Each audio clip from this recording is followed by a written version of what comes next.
오늘 주시는 말씀은 누가복음 17장 11절에서 19절입니다. 예수께서 예루살렘으로 가실 때에 사마리아와 갈릴리 사이로 지나가시다가 한 마을에 들어가시니 나병 환자 10명이 예수를 만나 멀리 서서 소리를 높여 이르되 예수 선생님이여 우리를 불쌍히 여기소서 하거늘 보시고 이르시되 가서 제사장들에게 너희 몸을 보이라 하셨더니 그들이 가다가 깨끗함을 받은지라. 그 중에 한 사람이 자기가 나은 것을 보고 큰 소리로 하나님께 영광을 돌리며 돌아와 예수의 발 아래에 엎드려 감사하니 그는 사마리아 사람이라. 예수께서 대답하여 이르시되 10사람이 다 깨끗함을 받지 아니하였느냐? 그 9은 어디 있느냐? 이 이방인 외에는 하나님께 영광을 돌리러 돌아온 자가 없느냐 하시고 그에게 이르시되 일어나 가라 내 믿음이 너를 구원하였느니라 하시더라. 아멘. 지난 한 주간 세계를 주목시킨 뉴스는 팔레스타인 무장 정파인 하마스의 이스라엘 공격으로 시작된 이스라엘과 팔레스타인 간의 전쟁입니다. 이 양측의 충돌과 전쟁은 이 한 번만이 아니라 수천 년의 역사가 녹아 있습니다. 성경에 나오는 아브라함의 아들 이스마엘과 이삭의 갈등에서부터 시작이 되었고 이후 구약시대 끊임없는 이스라엘과 블레셋과의 전쟁으로 지속이 되었습니다. 블레셋이란 말이 다름 아닌 팔레스타인이란 말입니다. 중세를 지나면서 블레셋과 이스마엘 후손이 주로 이슬람 교도들이 되면서 종교적으로도 유대교의 유대인들과 더욱 확연히 갈라지게 되었습니다. 주후 70년 예루살렘 멸망으로 흩어져 살아오던 유대인들이 2차 세계대전이 끝난 후인 1948년 5월 14일 약속의 땅이라 불리는 가나안, 즉 팔레스타인에 이스라엘 국기를 꽂고 나라를 다시 세웁니다. 그러자 그곳에 살고 있던 팔레스타인들이 자신들의 삶의 터전을 빼앗겼다고 주장하며 수시로 저항하기를 시작했고 쉴 새 없는 중동 전쟁이 펼쳐지게 되었습니다. 이번 전쟁은 주 지역인 가자 지구는 쫓겨난 팔레스타인이 모여있는 이스라엘의 최남단인 이집트의 접경 지역을 의미합니다. 이곳에는 하마스와 같은 강경파 팔레스타인이 집권하여 자리 잡고 있고 웨스트뱅크인이라고 불리는 요단 서안 지구에는 온건파 팔레스타인들이 집중해서 살고 있습니다. 그러니 이스라엘은 예루살렘을 중심한 가나안 본토를 약속의 땅이요 본래 자신들의 조상들이 살던 땅이라 다시 찾은 것이지만 팔레스타인은 자신들이 살던 땅을 힘으로 빼앗겼다고 생각하며 또다시 찾으려고 인접해 살면서 충돌을 피할 수 없이 상존해 있는 지역이라고 볼 수 있겠습니다. 거기에다가 종교적 갈등까지 더하여 문제의 해결은 난감하다고 할 수 있습니다.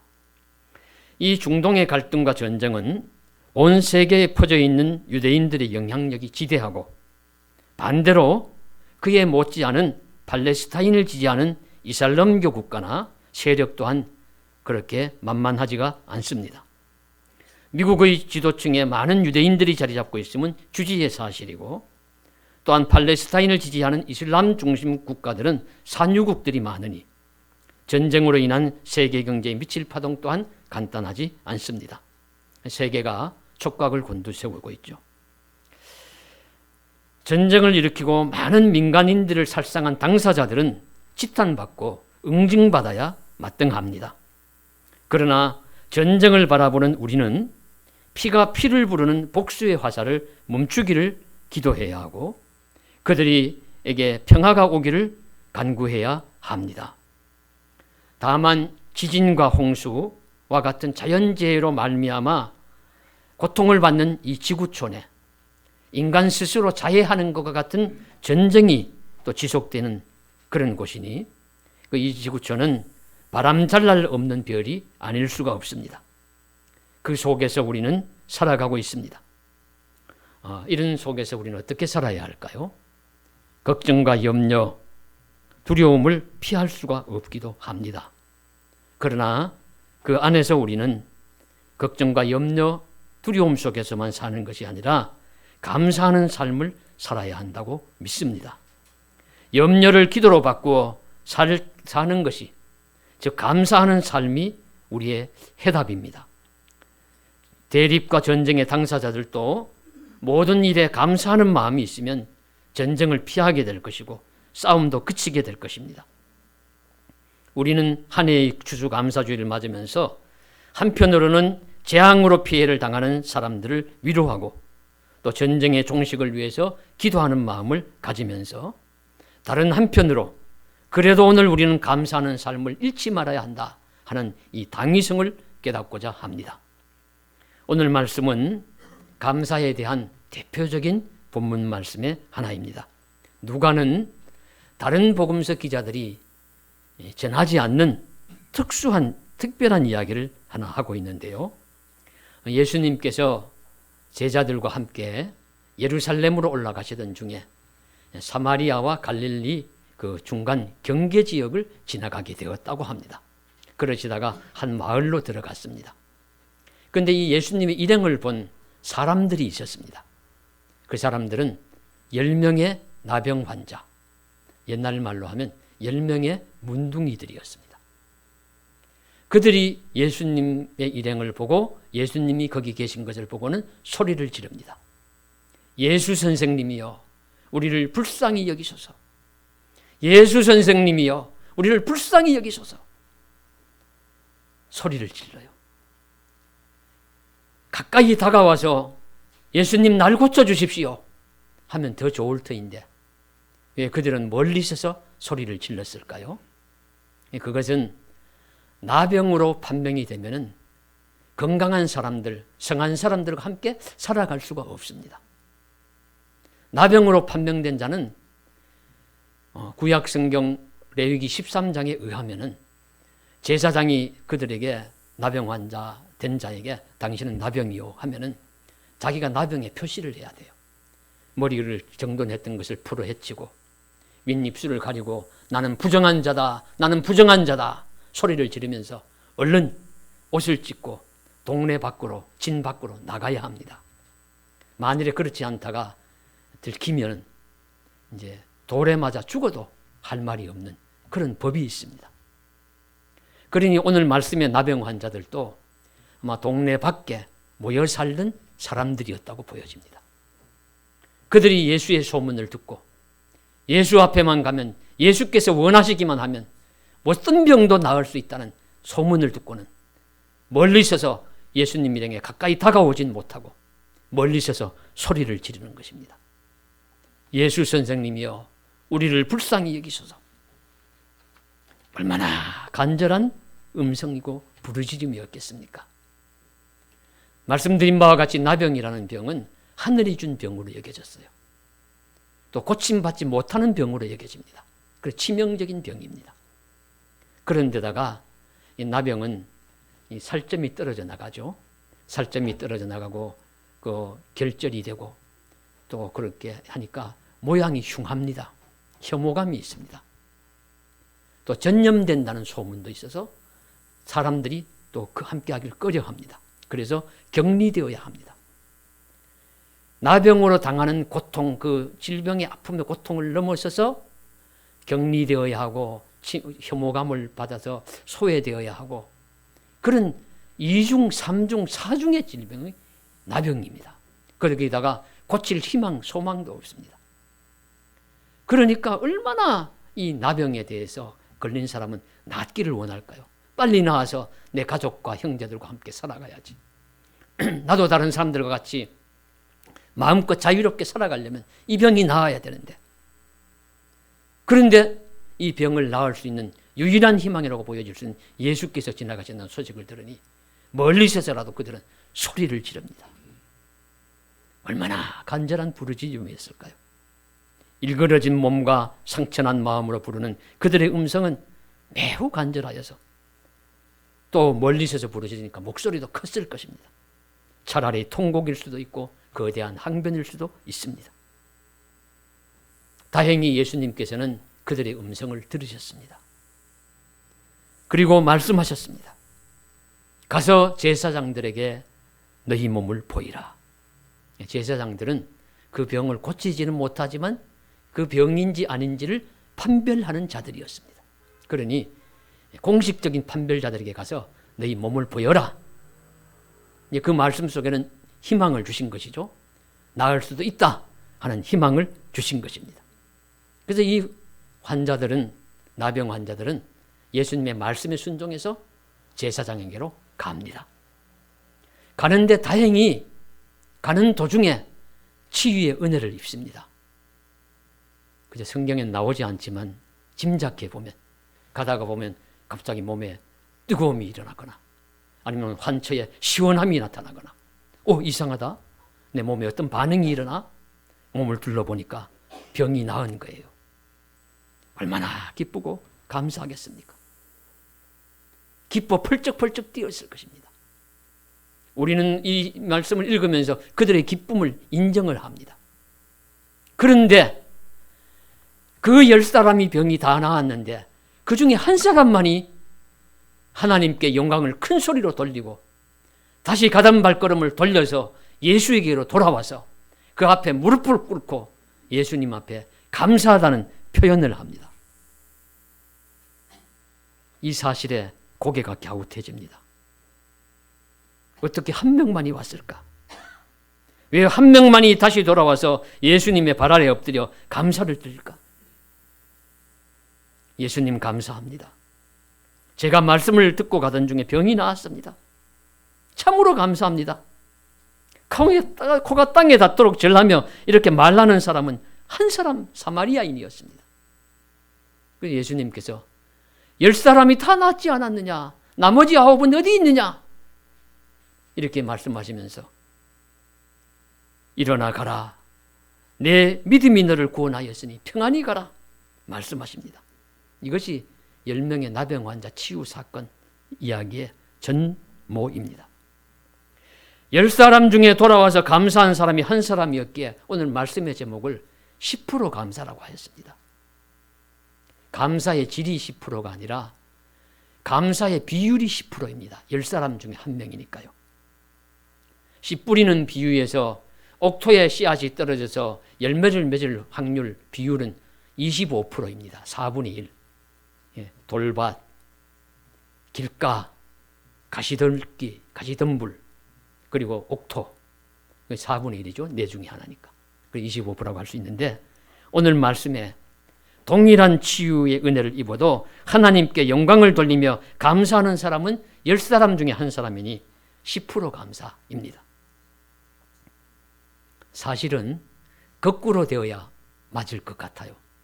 이렇게 치명적이고 큰 질병이 나음을 입었는데 그것이 너무 감사하다는 표현을 와서 돌아와서 할 사람이 9사람이 되어야 하고 그 중에 한 사람 정도는 잊어버릴 수도 있고 좀 사람이 무도한 사람일 수도 있고 감사를 정말 할 줄 모르는 사람일 수 있으니까 한 사람은 그럴 수 있다 하지만 오히려 거꾸로 되어서 9사람이 감사하지 않고 자기 기쁨에 도취되어서 갈 길로 가버리고 그 중에 한 사람만이 감사했다니 이상한 일 아닙니까? 그런데 여러분, 이 비율로 볼 때에 세상에서 은혜를 받아도 감사하는 사람이 많지 않다는 것을 우리들에게 가르쳐 주시는 말씀입니다. 예배를 드리는 성도 여러분, 10% 감사가 진실이 아닐까요?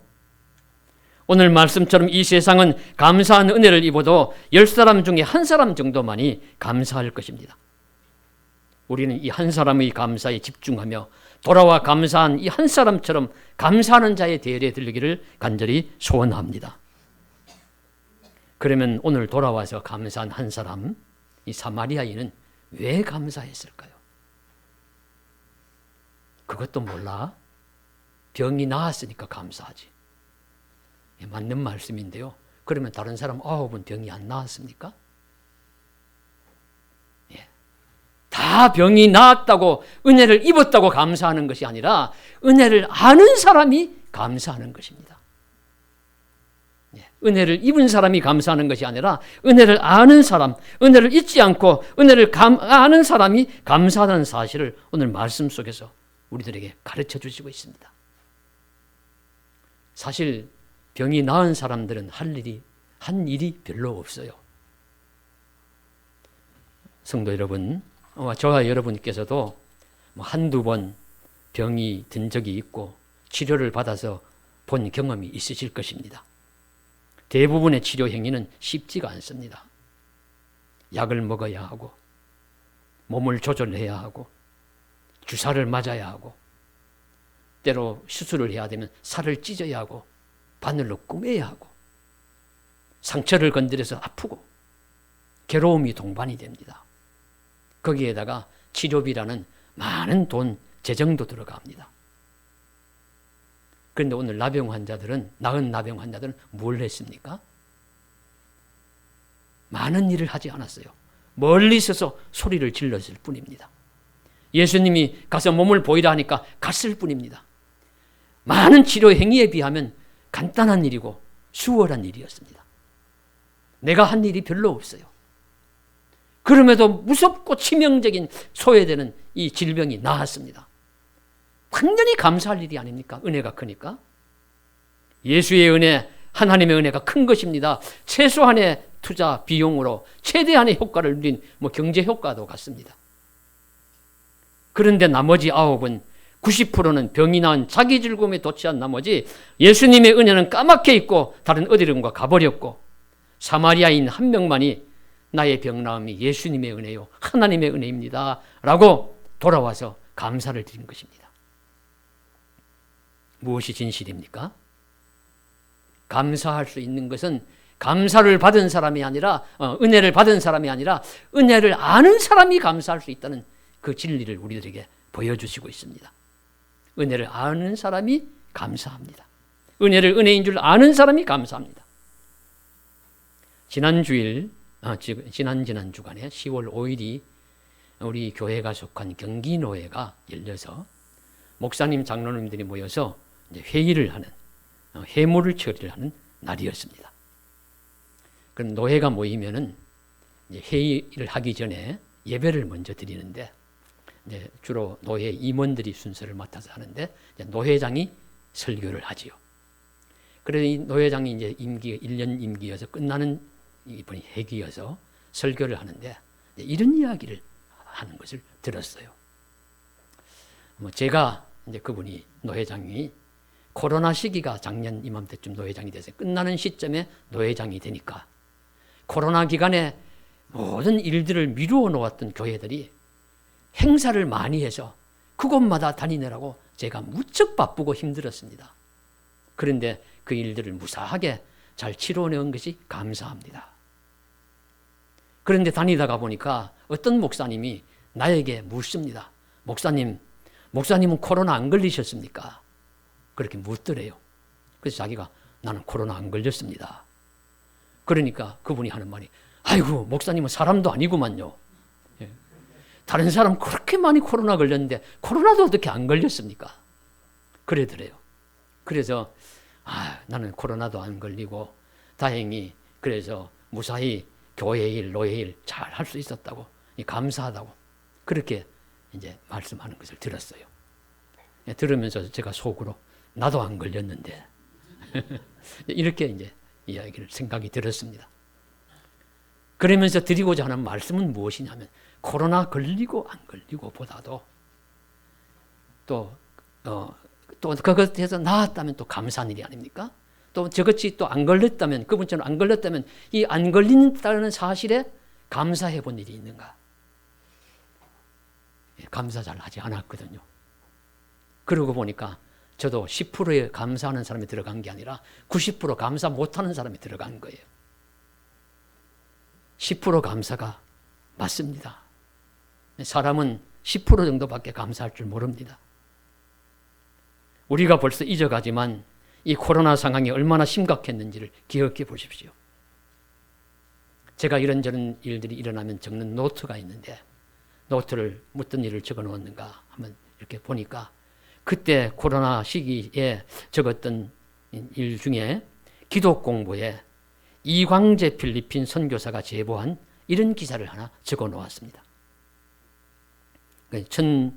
2021년 2월 5월 달에 적어 나온 것인데, 그분이 쓴 기록은 이제 2021년 2월을 의미합니다. 올 2월에 필리핀 또 코로나19 사태가 악화 일로를 치닫고 4월 초에 유례없는 락다운이 시작되었다. 이 마을 청년 27세의 리키라는 사람 청년이 코로나 증상을 보여서 숲속의 빈집으로 끌려가 감금되었다. 홀로 사투를 벌이다 8일 만에 숨졌다. 선교사 훈련을 함께 받아 의형제로 연을 맺은 케냐의 이광호 선교사님은 확진 판정 후 일주일 만에 돌아가셨다. 운명적으로 가난이라는 멍에를 짊어진 선교지의 작은 이들에겐 더 이상 물러설 곳이 없다. 뒤에는 천길랑 떨어져 있을 뿐이다. 한국교회가 선한 사마리안이 되어주길 부탁한다. 이런 글이었어요. 이 글을 읽으면서 맞아, 이런 선교지처럼 참혹한 코로나 시절이 우리에게도 있었지. 우리나라도 다름없이 많은 분들이 격리도 되고 돌아가시기도 했습니다. 교회도 예배를 정권받아야 하고 날마다 하는 새벽 기도도 쉰 적이 있습니다. 멈춘 적이 있습니다. 그러면 우리들 중에 저와 여러분 이 자리에 계신 것은 무사히 코로나 시절 지나왔잖아요. 걸리셨다면 나은 것이고 안 걸렸다면 더 다행스러운 것이고, 감사해 보셨습니까? 이 사실에 대해서 10% 감사가 맞는 말이에요. 10%만 감사한다는 것이 남의 이야기만이 아니라는 사실을 알게 됩니다. 우리도 감사할 조건은 비슷할 수 있습니다. 은혜를 입은 내용이나 분량도 큰 차이가 없을 수 있습니다. 문제는 하나님의 은혜를 은혜인 줄 아느냐 모르냐의 차이가 감사를 하는 사람이냐 하지 않는 사람이냐로 분리가 됩니다. 말씀을 잘 보십시오. 15절에 그 중에 한 사람은 자기가 낳은 것을 보고 큰 소리로 하나님께 영광을 돌리며, 자기가 낳은 것을 보고 큰 소리로 하나님께 영광을 돌렸다. 낳은 것을 보고 이것이 하나님의 은혜인 줄 알았다는 거예요. 그러니까 큰 소리로 하나님께 영광을 돌렸죠. 바울 같은 사람이 어떻게 범사에 감사라고 권면할 수 있겠습니까? 자신도 감사하는 삶을 살고 그렇게 고생 많이 하면서요. 그것은 나의 나 된 것은 모든 것이 하나님의 은혜로다. 은혜라는 것을 알기 때문에 감사한 것입니다. 우리도 사는 것이 하나님의 은혜요, 예수님의 사랑 덕분인 줄 믿고 알고 하나님께 영광을 돌리며 감사하는 한 사람의 범주에 들어가기를 주님의 이름으로 간절히 소망합니다. 그러면 사마리안 사람은 어떻게 감사했습니까? 감사하는 방법, 표현의 문제입니다. 분명한 것은 감사하는 마음만 가지고 있다면 온전한 감사가 아닙니다. 감사하는 마음이 있다면 어떤 방식으로든 감사의 표현, 감사의 모습이 나타나야 합니다. 오늘 사마리아인은 바로 그런 사람이었어요. 그는 하나님의 은혜, 예수님의 은혜인 줄 알고 혼자 다시 예수님께로 돌아왔습니다. 아홉은 다 각기 제 갈 길, 자기 좋은 길 찾아갔는데 혼자 다시 예수님께 돌아와서 예수님의 발 아래 엎드려 감사의 말을 하고 감사의 표현을 엎드려 합니다. 감사의 행동을 했습니다. 이것이 예수님의 칭찬을 받았습니다. 예수님께서 말씀하시잖아요. 어찌 당신만이냐? 나머지 아홉은 어디 있느냐? 그의 감사하는 모습을 칭찬하신 것입니다. 감사의 표현이 중요하다는 뜻입니다. 자주 말씀드린 한 20년 전에 에모토 마사루라는 일본 학자가 물은 답을 알고 있다라는 책을 내어서 큰 반향을 일으킨 적이 있죠. 고도의 특수 현미경으로 물의 결정을 조사하고 사진으로 찍어서 물이 깨끗하고 살아있는 물은 그 결정이 매우 아름답고, 반대로 죽은 물, 수돗물, 고인물, 추한물 등은 물의 결정이 깨어지고 못난 모습이라는 것을 증명을 했습니다. 그런데 놀라운 것은 같은 물이라도 그 물에다가 어떤 말을 하고 어떤 환경을 제공하느냐에 따라서 물의 결정의 모습이 달라진다는 것이죠. 두 개의 컵에다가 물을 다 같이 똑같은 물을 떠놓고 한쪽 물에다가는 망할 놈, 죽을 놈, 이놈 저놈, 시끄러운 소리, 욕, 저주 목소리를 퍼부었대요. 그러니까 이 물의 결정이 사진을 찍어보니까 깨어지고 아주 다 흐트러지고 그저 그런 모습으로 드러나고요. 그리고 또 한 물에는 사랑한다, 감사한다, 고맙다, 그리고 아름다운 음악을 들려주니까 물의 결정이 아주 아름답고 질서정연하고 그런 결정의 모습이 나타나더라는 거죠. 이것이 왜 중요합니까?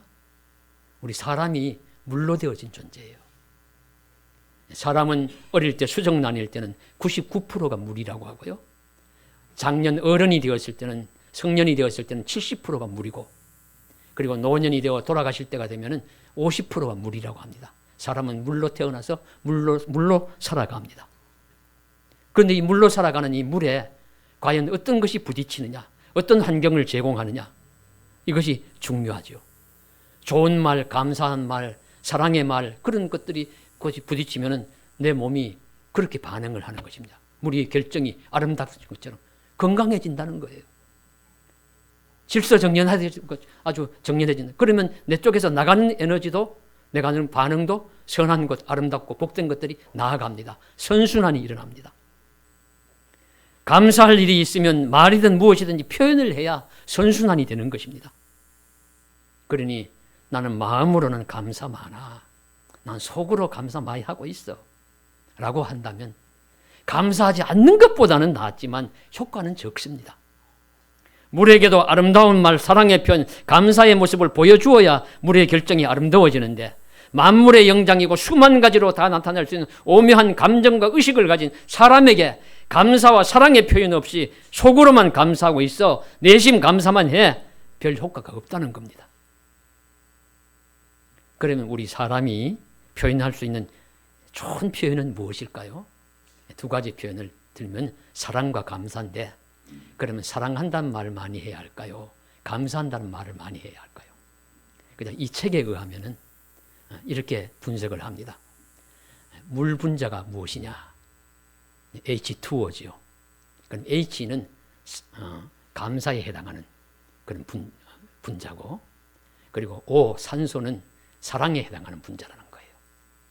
이 사랑이 좀 더 적극적이고, 사랑이 좀 더 긍정적인 에너지가 많이 나오는, 발산되는 것이고, 감사는 그거에 비하면 좀 더 수동적이고 그런 에너지가 좀 더 적게 나온다. 그러니까 비율로 할 때는 감사를 2로 하면 H2, 사랑을 한번 해라. 우리도 가만히 들어보면 일리가 있어요. 우리가 사랑이라는 적극적 언어를 많이 하기보다는 저 감사라는 말을 더 많이 하지 않습니까? 감사 둘에 사랑 하나 하면 가장 이상적인 삶의 마음과 자세의 표현이다. 합당한 삶이다. 그렇게 이야기하는 말씀도 일리 있다고 보여집니다. 그러므로 우리는 이제 감사의 마음을 갖고 감사의 표현을 하면서 살아야 합니다. 우리가 자세히 바라보면 감사할 일도 이 세계는 많이 있습니다. 시끄럽고 혼돈된 지구라고 하였지만 그래도 사람이 살 수 있도록 맑은 공기 주시고 풍부한 물 주시고 신비한 자연의 순환을 오차없이 진행하게 하는 등 감사할 거리로 가득합니다. 한 줄의 기적 감사일기를 쓴 양경윤이라는 교사는 자신의 삶에 100이라는 삶이 있는데 거기에 감사일기를 하나 더 했더니만은 101이 된 것이 아니라 1000이 되었다고 고백을 해요. 감사일기 하나 더 했는데 10배가 더 자기 삶이 풍요해졌다고 고백을 합니다. 그러면서 그의 감사일기의 본을 제시를 하는데 이런 이야기를 합니다. 따님 고맙습니다. 저를 엄마라는 이름으로 살게 해주셔서. 책 고맙습니다. 저의 무지를 깨우쳐 주셔서. 감사일기 고맙습니다. 감사, 사랑, 희망을 가지고 살게 해주셔서. 범사에 다 감사하는 겁니다. 또 어떤 시인은 주변에 보이는 도시의 나무들에게 감사를 표현했습니다. 이렇게 되어 있습니다. 그래, 그들은 도시를 아름답게 만드는 설계사들이었으며 초록의 빛깔을 부여함으로써 아름다운 도시를 만드는 창조자들이었다. 그들이 없었더라면 식을 줄 모르고 뜨겁게 달아오르기만 했던 서울이 얼마나 삭막했을까? 일리 있지 않습니까? 많은 자동차가 뿜어내는 매연, 사람의 쓰레기들에게서 발산되는 것들, 이 도시에 나무들이 있으니까 덮어주고 시원하게 해주고 정화시켜주고 하잖아요. 그 나무를 보면서도 감사하는 마음을 갖는 것이죠. 이런 도시의 나무는 몇 번 몸을 웅크리며 신음소리를 내다가 온갖 매연과 시끄러움, 그 쓰레기에 신음소리를 내던 나무들이 그래도 사람을 품에 꼭 껴안고 말이 아무 말이 없다. 나무야 고맙다. 나무에게도 감사하는 것입니다. 자녀들도 책도 나무도 이 모든 것이 하나님의 은혜라는 사실을 기억한다면 우리도 감사해야 하지 않겠습니까? 산도 들도 가정도 교회도 나라도 주신 하나님께 감사를 잃지 않는 저와 여러분 되시기를 간절히 바랍니다. 내가 감사하는 자가 된다면요, 감사를 받으시는 예수님도 기뻐하지만 감사하는 존재가 된 나를 가득 채운 물이 더 깨끗해지는 것이니까, 빛나는 결정을 이루게 되는 것이니까 그만큼 내 자신이 또 더 건강한 모습, 그런 더 온전한 모습을 이룰 수 있어요. 그런 존재가 될 수가 있습니다. 그래서 오늘 10사람의 병이 난 사람 중에 9사람보다 한 사람이 더 건강할 것입니다. 더 온전할 것입니다. 우리도 그 한 사람의 범주에 들어갈 수 있기를 간절히 소망합니다. 그것을 오늘 바로 말씀에서 잘 보여줍니다. 감사한 결과입니다. 감사하는 삶의 결과가 무엇이냐 하는 것이죠. 예수님은 자기 앞에 엎드려 감사한 그 한 사람에게 이렇게 말씀하십니다. 10사람이 다 깨끗함을 받지 않았느냐? 한 사람은 그 9은 어디 있느냐? 이 이방인 외에는 하나님께 영광을 돌리러 돌아온 자가 없느냐 하시고, 하나님께 영광을 돌리는 것과 감사하는 삶을 일치시킵니다. 우리는 그렇게 묻죠. 우리가 하나님께 영광을 어떻게 돌려야 할까? 대답은 간단합니다. 감사하면 됩니다. 감사하는 삶이 하나님께 영광을 돌리는 것입니다. 그 사람이 돌아와서 엎드려 예수님께 감사했다고 합니다. 엎드린다는 말, 프로스키네오, 경배한다는 말, 바로 예배한다는 뜻입니다. 예수님께 사탄이 시험을 할 때 나에게 경배해라, 나에게 절하라, 나에게 예배하라는 뜻이에요. 예수님이 거절합니다. 주 너의 하나님께만 경배할 것이다. 주 너의 하나님께만 절할 것이다. 주 우리의 하나님께만, 나의 하나님께만 경배하고 절할 것이다. 하나님께만 예배한다는 것입니다. 그러니 이 사람이 엎드려 경배하는, 엎드려 감사하는 것은 경배한다는 뜻이고, 예배한다는 뜻이고, 하나님께 영광을 돌린다는 뜻이고, 감사한다는 뜻이고, 하나님께 예배한다는 뜻입니다. 그러므로 예배를 드리시는 성도 여러분, 저와 여러분은 다른 세상 사람들보다는 지금 더 감사할 줄 아는 사람이에요. 하나님이 보실 때 감사를 하는구나, 감사할 줄 아는구나, 하나님이 기쁘게 보시고 우리를 칭찬하신다는 말씀입니다. 예수님은 칭찬하셨습니다. 이 한 사람, 감사로 온 사람에게 칭찬하셨습니다. 그리고 예수님은 병 나은 사람에게 일어나 내 믿음이 너를 구원하였으니 평안히 가라고 말씀하십니다. 그러면 만일에 이게 육신의 질병이라면 그건 소용이 없는 말이죠. 이미 육신의 질병은 나았습니다. 나았으니까 여기서 내 믿음이 너를 구원하였으니 할 때 이 구원은 영혼의 구원을 의미합니다. 그러니까 육신의 질병도 나았고 영혼의 구원도 받았습니다. 감사한 사람은 이 전인 구원을 받았다는 뜻이죠. 우리 육신은 사실은 병이 나았다고 하더라도 언젠가는 죽게 되어 있습니다. 언젠가는 소멸됩니다. 언젠가는 다 흙으로 돌아갑니다. 그러나 영혼은 죽지 않습니다. 영혼 구원이 더 중요합니다. 이 감사한 한 사람은 육신의 질병도 치유받은 것이 감사하지만 영혼의 구원까지 받으니까, 영원히 살아가는 존재가 되니까 더 얼마나 감사하고 축복된 일입니까? 시편 50편 23절에 감사로 제사를 드리는 자가 나를 영화롭게 하나니 그의 행위를 옳게 하는 자에게 내가 하나님의 구원을 보이리라. 내가 나의 구원을 보이리라. 하나님이 감사로 제사를 드리는 자가 나를 영화롭게 한다고 했어요. 그래서 그 행위를 옳게 하는 자, 이 행위가 옳은 행위다, 그 감사하는 자 삶이 옳은 삶이다 인정하시면서 그 자를 우리에게 하나님의 구원을 보여줄 것이라는 말씀을 하시니까 예수님의 오늘 하시는 행동과 일치합니다. 그러므로 감사하는 삶이 중요합니다. 감사가 인생에서 하나님을 믿는 신앙의 삶에서 대단히 중요합니다. 믿음이 좋은 성도는 감사하는 삶을 살아야 합니다. 신앙에 어려움이 와도, 생활에 어려움이 와도 감사합니다.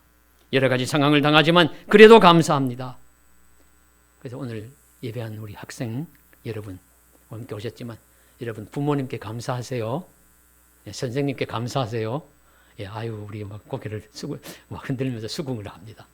너무 감사한 부모님께 감사하고, 선생님께 감사하고, 이 뭐 또 예배 드릴 수 있도록 하신 하나님께, 예수님께 감사하고, 그러면 이 감사가 또 칭찬으로 돌아와서 내 몸에 물이 맑아지고 나의 자신도 또 건강하게 됩니다. 더 복된 삶이 됩니다. 그러니 우리 하나님을 믿으며 우리는 다 같이 범사에 감사하는 삶을 살아가는 저와 여러분 되시기를 간절히 소망합니다. 시편 100편 4절에 여호와께 감사하라. 그는 선하시며 그 인자하심이 영원하미로다. 그 시편 100편 4절은 감사함으로 그의 문에 들어가며 찬송함으로 그의 궁정에 들어가서라는 말씀이고요.